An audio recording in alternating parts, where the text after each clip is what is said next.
Hi everyone, welcome back to Shine classes. First of all good evening. कैसे हैं आप सब? होपफुली सभी अच्छे होंगे। सभी को राधे राधे, जय श्री कृष्णा, राम राम। चलिए आइए करते हैं शुरुआत आज की इस क्लास की, जहाँ पर हम इम्पॉर्टेंट क्वेश्चंस करेंगे, वो भी बाल विकास का 2017 का पेपर करेंगे। ठीक है, मैंने 2016 को आपको ऑलरेडी कराया है, 2017 का भी दिखा देते हैं कि कैसे क्वेश्चंस आए हैं, क्योंकि ऑब्जेक्टिव ज़्यादा महत्वपूर्ण होते हैं हमेशा सभी पेपरों में। तो इनके लिए ध्यान से चीज़ों को पढ़िए, सीखिए, समझिए। फिर कोई प्रॉब्लम है तो पूछिए, बिना आपके प्रॉब्लम पूछे हम आपको सोल्यूशन नहीं बता सकते हैं, इसलिए ध्यान रखिए कि उन चीज़ों को करिए।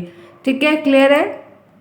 आ चुके हैं सभी लोग, आपका टाइम हो चुका है। यहाँ पर हम क्लास कर रहे हैं। सुबह भी हमने जो है काफ़ी अच्छे पेपर्स किए थे। 2016 का मैथ्स का पूरा पेपर किया था। देखा था कि नहीं देखा था? आप लोगों ने जो नहीं देखा, जाइए उसको देखिए, उसको सीखिए, उसको पढ़िए। चीज़ें आपको करवाई जा रही हैं, हार्डवर्क आपका होना चाहिए, तभी आपको अच्छा रिजल्ट देखने को मिलेगा। आइए बढ़ते हैं अपने क्लास की तरफ, जहाँ पर इंटरेस्टिंग टॉपिक को डिस्कस करते हैं हम सभी आज में। आप जुड़े हैं मेरे साथ, मैं हूँ शालिनी। सभी का स्वागत है शालिनी क्लास में। जितने फ्रेंड्स पहली बार है, प्लीज़ चैनल को सब्सक्राइब करिए, दोस्तों में शेयर करिए, लाइक करना बिल्कुल नहीं भूलिए। कोई प्रॉब्लम है तो पूछिए। 2017 का ये सॉल्व पेपर है, ये ध्यान रखिएगा। 50 नंबर के पेपर में एक बात ये है कि जो टीचर कॉपी चेक करते हैं, जो ऑब्जेक्टिव होता है बहुविकल्पी, उस पर ही ज़्यादा ध्यान देते हैं, अन्यथा चीज़ों पर नहीं देते हैं। तो इसके लिए आपको ये ध्यान रखना है कि जब चीज़ें जिस पे फोकस हो रहा है, आपको भी उसमें फोकस करके काम करना है, तो इस पर ध्यान रखिए। टेलीग्राम को ज्वाइन करिए, नाम शालिनी क्लासेस है। कोई प्रॉब्लम है तो पूछिए। आइए पेपर देखिए, तुरंत चलते हैं, बिल्कुल टाइम नहीं वेस्ट करेंगे। सब कुछ पता है क्या होगा, कैसे होगा, सारी जानकारी है। क्वेश्चन नंबर 1 स्क्रीन पर है, पढ़िए और आंसर दीजिए। बाल विकास की अवस्थाएं होती हैं, जो स्टेज होती है वो क्या होती है? कितनी होती है? 2, 4, 3, 5? बताइए। बाल विकास की स्टेज कितनी होती है बताइए? तो हम सभी को पता है, एक सिंगल ऑप्शन यहाँ पर सही होगा। 3 होती है, खा ऑप्शन यहाँ पर सही है। ठीक है, तीनों अवस्थाओं के नाम भी ध्यान रखिएगा, तो वो चीज़ें आपको समझ में मिल जाएंगी अच्छे तरीके से, ताकि दिक्कत ना हो। ठीक है, क्लियर है पहला? ओके, आइए बढ़ते हैं, इसी के साथ आगे चलते हैं। दूसरा, बाल मनोविज्ञान का सर्वाधिक महत्व क्या है? बाल मनोविज्ञान का सर्वाधिक महत्व क्या है? तो बाल विकास की दृष्टि से, बाल शिक्षा की दृष्टि से, बाल विकास एवं शिक्षा की दृष्टि से, बाल समायोजन की दृष्टि से। तो बाल मनोविज्ञान का जो सर्वाधिक महत्व है वो क्या है? कौन सा ऑप्शन है जो क्लियर होगा? बताइए, कौन सा ऑप्शन है दूसरे में जो एकदम क्लियर होगा प्रॉपर तरीके से, जिसको आप यहाँ पर देखेंगे? बताइए क्या सही होगा? तो ध्यान रखिएगा, सी ऑप्शन सही है, जहाँ पर बाल विकास भी होगा और शिक्षा की दृष्टि से सिखाना, बताना, समझाना किया जाएगा, जो कि काफ़ी महत्वपूर्ण साबित होगा। ठीक है, दूसरे में सी ऑप्शन जिन्होंने बताया उनको 1 नंबर आसानी से प्राप्त होता है। हम आगे बढ़ते हैं। तीसरा, किशोरावस्था बड़े तनाव, तूफान, संघर्ष की अवस्था है, विरोध की अवस्था। ये कथन किसका है? किल्पट्रिक का, टीपिनन का, स्टेनले हॉल का, वॉटसन का? तीसरे में राइट आंसर क्या होगा बताइए? तीसरे में राइट आंसर क्या होगा? कौन सा ऑप्शन यहाँ पर क्लियर है? बता सकते हैं which option is best according to all of you, कि किसको आप चूज करेंगे, क्या सही होगा? बताइए तीसरे में क्या सही है? तो तीसरे में स्टेनले हॉल, ये जो बी वाला ऑप्शन है, यही आपका एकदम सही है। ये इनकी परिभाषा है, बाल विकास की बहुत ही फेमस परिभाषा है, जो बहुत बार आती है, ध्यान रखना होगा, इंपॉर्टेंट है। आगे बढ़िए। प्रयास और त्रुटि के सिद्धांत के प्रतिपादक कौन है? तो CL हेल है, ठीक है, पावलोव है, वुडवर्थ है, थॉर्नडाइक है। कौन सा ऑप्शन करेक्ट होगा? मैं क्वेश्चन MCQs पे बहुत फोकस करती हूँ, क्योंकि MCQ सभी चेक करते हैं। बाकी लिखने वाला तो सभी स्टूडेंट बनाकर भी बहुत कुछ लिख ले जाते, दिक्कत उन्हें नहीं होती है, इतना ध्यान रखिए। फोर्थ में राइट आंसर क्या होगा बताइए जल्दी से? फोर्थ में कौन सा ऑप्शन होगा? तो ध्यान रखिएगा, सिंगल सा ऑप्शन है फोर्थ में, सा थॉर्नडाइक ने। ठीक है, फोर्थ में सा। आगे बढ़ते हैं इसी के साथ। नेक्स्ट, केंद्रीय प्रवृत्ति का मापक नहीं है, मध्यमान नहीं है, प्रसार नहीं है, मध्यांक नहीं, बहुलक नहीं। केंद्रीय प्रवृत्ति का मापक नहीं है।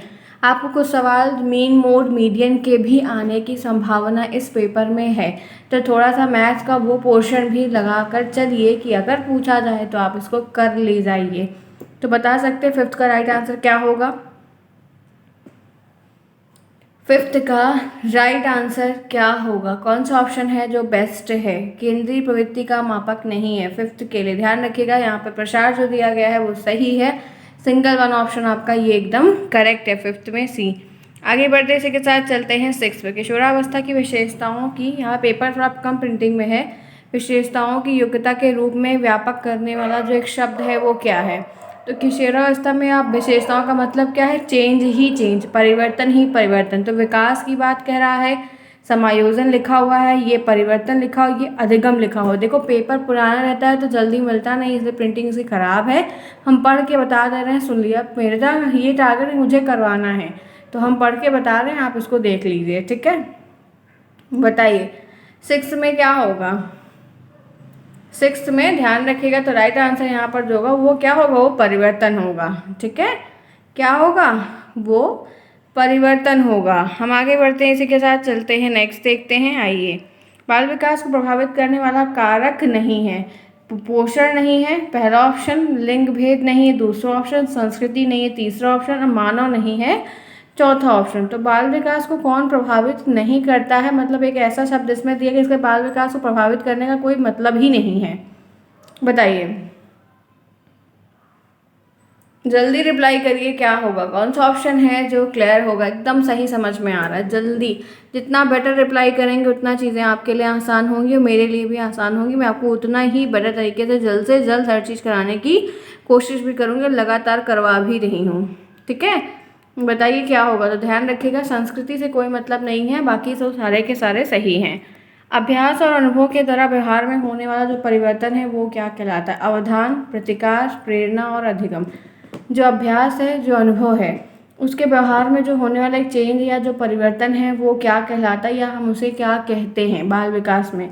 बताइए, आप कोई भी चीज़ का अभ्यास कर रहे हैं, प्रैक्टिस कर रहे हैं, अनुभव ले रहे, एक्सपीरियंस कर रहे हैं, तो उसके थ्रू आपके व्यवहार में चेंज होगा, एक परिवर्तन तो आपको देखने को मिलेगा ही मिलेगा। तो वो क्या है, कोई आइडिया है, वो क्या है, कोई आइडिया है या क्या हो सकता है। तो ध्यान रखिएगा, जो राइट आंसर है वो अधिगम है, ठीक है। क्या है वो, अधिगम है। अभ्यास और अनुभव के द्वारा व्यवहार में होने वाला परिवर्तन जो होता है वो अधिगम कहलाता है। आगे बढ़िए, पदों के योग में पदों की संख्या से भाग देने पर जो प्राप्त होता है वो क्या कहलाता है, प्रसरण, बहुलक, माध्यिका और माध्य। बताइए 9वां क्या होगा, 9th क्या होगा, पदों के योग में पदों की संख्या से भाग देने पर जो प्राप्त होता है वो क्या कहलाता है। 9th के लिए राइट ऑप्शन क्या होगा। तो ध्यान रखिएगा, यहाँ पर एक ही ऑप्शन आप सभी का यहाँ पर एकदम सही है, बता सकते हैं। इंटरेस्टिंग क्वेश्चन आप लोगों को बताया जाता है, इंटरेस्टिंग क्वेश्चन आप लोगों को कराया जाता है। अब आप पे डिपेंड करता है कि आप कितना गेन कर रहे हैं, कितना ये सारे प्रश्न आपके सिलेबस में हैं। इसीलिए कहती हूँ टेलीग्राम से ज्वाइन रहिए, जब भी क्लास चले कुछ भी हो तो आने का प्रयास करिए, कि कोई चीज़ सिखाई जा रही है तो मैम कुछ बता रही है तो उसको सुनिए, क्योंकि पेपर है 50 नंबर के, 3 पेपर जो है वो वही सबसे महत्व, वो लिखेंगे नंबर अच्छा गेन कर ले जाएंगे। तो पदों के योग में पदों की संख्या से भाग देने पर जो प्राप्त होता है वो माध्य कहलाता है। क्या कहलाता है, माध्य कहलाता है। इतना ध्यान रखिएगा, 9th में ये वाला जो ऑप्शन दिया गया है वो आपका सही होगा। हम आगे बढ़ते हैं, नेक्स्ट। बालकों में स्वतंत्रता की आकांक्षा किस अवस्था में प्रबल होती, किशोरावस्था, बाल्यावस्था, शैशवावस्था, प्रौढ़ावस्था। बताइए 10th में क्या होगा, 10th में क्या होगा। एक सिंगल सा ऑप्शन 10th के लिए सही होगा, वो है किशोरावस्था। इसमें जो है हर चीज़ उन्हें खुद से करना है, हर चीज़ अपने आप करना है, अपनी मर्जी से करना है, अपनी इच्छा से करना है, बहुत सारी चीज़ें होती है। 10th में क्या होगा, 10th में ए ऑप्शन होगा, ठीक है। आगे बढ़िए, जिन तथ्यों को भूतकाल में सीखा जा चुका है उन्हें स्मरण करना ही स्मृति है। ये कथन किसका है, रॉस का, रायबर्न का, वुडवर्थ का, स्किनर का। बताइए,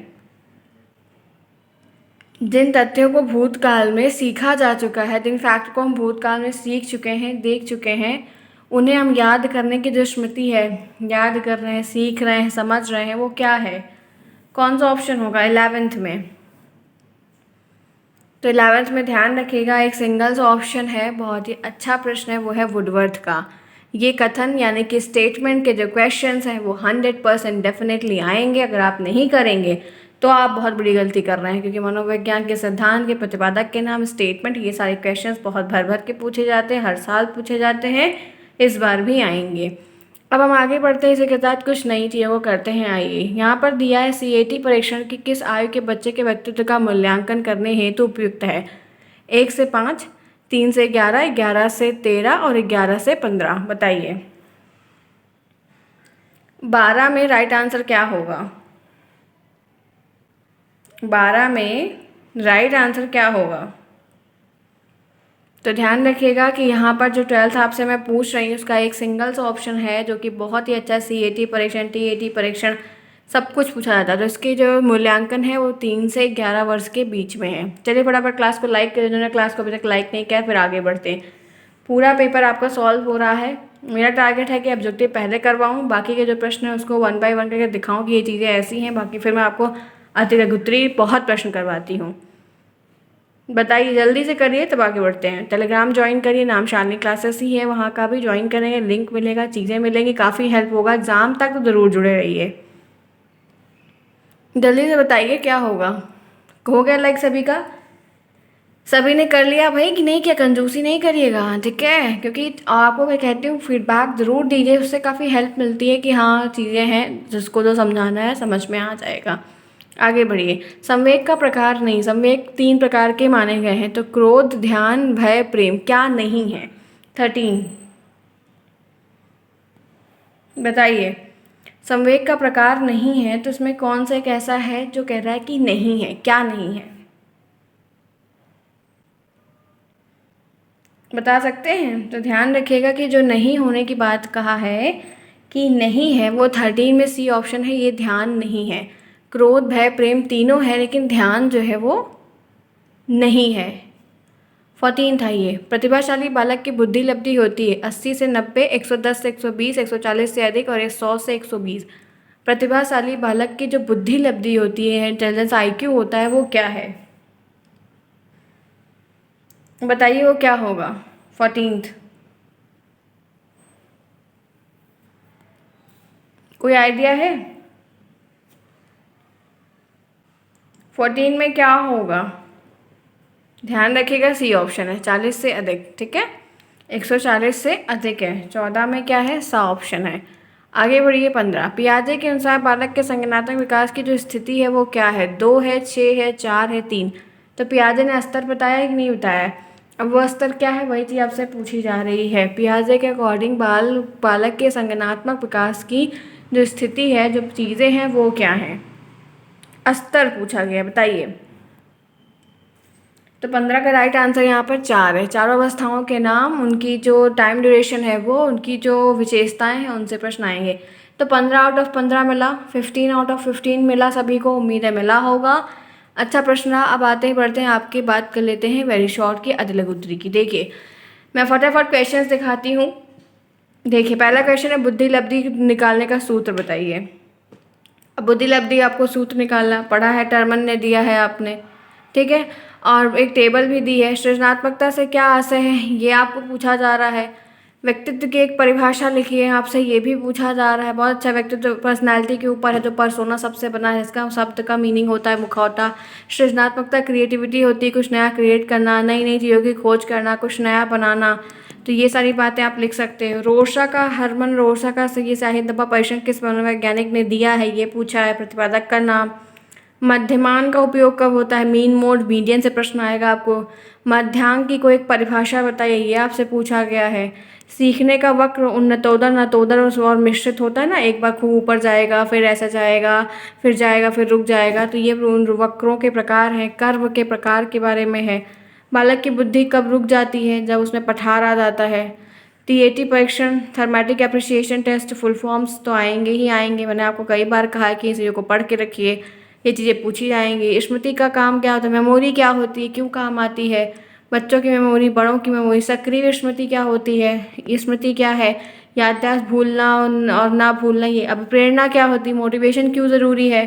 हल के अकॉर्डिंग जो है सीखने की प्रक्रिया का आधार बताइए। सीखने की परिभाषा लिखिए। बच्चे के भाषा ज्ञान के अवरोधक 2 कारण बताइए। वातावरण और परिवार की स्थिति, पारिवारिक का वातावरण, स्कूल का वातावरण, ठीक है? ये सारी चीज़ें। तो 30 प्रश्न काफ़ी सिंपल से हैं। छोटे छोटे आंसर आपको 1.5 2 लाइन के लिखने होंगे। 2 लाइन 3 लाइन इनफ है, 3 लाइन से ज़्यादा लिखने की ज़रूरत नहीं है। लघु उत्तरीय प्रश्न देख लीजिए। बाल विकास की अवस्थाओं पर संक्षेप। अब 3 बाल विकास की आवश्यकता क्या है? बच्चों को अगर बारे में नहीं पढ़ेंगे, नहीं जानेंगे तो बच्चे कैसे हैं, किस घर से हैं, कैसी कंडीशन है, क्या है, कैसे समझाएंगे उनको? तो इसलिए हमको पढ़ना ज़रूरी है। हमको पता रहता है कि भाई अगर ऐसी कंडीशन है तो ये चीज़ें करनी चाहिए। अब बाल्यावस्था में संवेगात्मक विकास, इमोशन का विकास कैसे होता है, बच्चा इमोशनली कैसे, बच्चे देखो रो देते हैं, कुछ हंसते रहते हैं, बहुत सारी चीज़ें अलग अलग होती हैं। तो जैसे जैसे डेवलपमेंट होता है वैसे वैसे सारे इमोशंस, सारी चीज़ें भी डेवलप करती रहती हैं। बच्चों में सृजनात्मकता क्षमता का विकास कैसे कर सकते हो, कैसे क्रिएटिव तरीके से उनको सिखा सकते हो, बना सकते हो, बता सकते हो, ये सारी चीज़ें हैं। बहिर्मुखी व्यक्तित्व का की विशेषता क्या है, ये चीज़ें क्या होती हैं, कैसे आप इन चीज़ों को सिखा सकते हैं, कैसे ये सारी बातें आप बता सकते हैं। तो ये भी तो काफ़ी इंपॉर्टेंट है। एक्सट्रोवर्ट जो पर्सनैलिटी होती है, जहाँ पर आप नई चीज़ें सिखा रहे हो, बता रहे हो, हम सीख रहे हैं, काम कर रहे हैं, वो सब चीज़ें भी बहुत ही ज़्यादा महत्वपूर्ण होती हैं। बच्चों में कल्पना शक्ति का विकास हम किस प्रकार कर सकते हैं, कैसे इमेजिनेशन को बढ़ावा दे सकते हैं, कैसे इमेजिन करने को खूब सिखा सकते हैं, बता सकते हैं। वंशानुक्रम में क्या प्रभाव पड़ेगा, ये सारी चीज़ें भी खूब है। ठीक है भाई, प्रभाव तो पड़ता है, जनरेशन का प्रभाव भी बहुत कुछ पड़ता है। अनुकरण के साथ सीखने का क्या असर है, जैसा करेंगे बच्चा वैसा ही नकल करेगा, क्योंकि नकलची बहुत होता है। झूठ और अंतर्दृष्टि के सिद्धांत के बारे में काफ़ी कुछ पूछा गया है। सीखने में पठार के कारण क्या जाते हैं, दिक्कत क्यों आती हैं, बाधाएं क्या क्यों रुक जाते हैं, मोटिवेशन प्रेरणा कम हो जाती है, इंटरेस्ट कम हो जाता है, स्मृति के प्रभाव, बहुत सारी चीज़ें हैं जो आपके सीरीज में भी मिलेंगी, कुछ नहीं भी हो सकता है कि 16-17 के पेपर सीरीज में हो ही ना। उम्मीद है फिलहाल, क्योंकि मैंने देखा नहीं है, तो ये चीज़ें पुराने से मैं करवा रही हूँ ताकि आपको आइडिया रहे। देखो पूरे किताब में से सारे चैप्टर के एक एक प्रश्न लिए गए हैं। ठीक है, हर प्रश्न नहीं आया है। हो सकता है कि आप किसी गलत चैप्टर पर ही सारा फोकस करे हो, नहीं, सब पे थोड़ा थोड़ा करो, आगे बढ़ो। अब जो पूछा गया था सूत्र वाला, मैं आपको लघुत्र दिखा दे रही हूँ। किसी भी पर्सन की, बच्चे की बुद्धि लब्धि मानसिक आय वन वास्तविक आय इंटू 100 का सूत्र है। तो ये एक मल्टीपल चॉइस क्वेश्चन में भी सूत्र कभी कभी लिखा आता है, टिक करना होता है। आगे बढ़िए, सृजनात्मकता के बारे में पूछा गया था। तो सृजनात्मकता अथवा रचनात्मकता तो लिखा हो तो दोनों एक ही चीज़ है।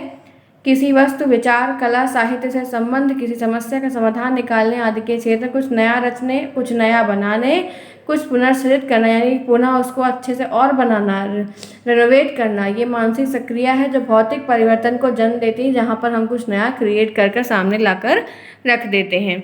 उसके बाद पूछा गया था व्यक्तित्व की परिभाषा बताई। तो व्यक्तित्व किसी भी व्यक्ति के परस्पर संबंधित व्यवहारिक, सृजनात्मक, भावात्मक पैटर्न का एक संग्रह है जो जीवन के लिए व्यक्ति के अद्वितीय समायोजन पर निर्माण करता है, जहाँ पर हम नई चीज़ों को सीखते हैं, समझते हैं और काम करते हैं बेहतर तरीके से।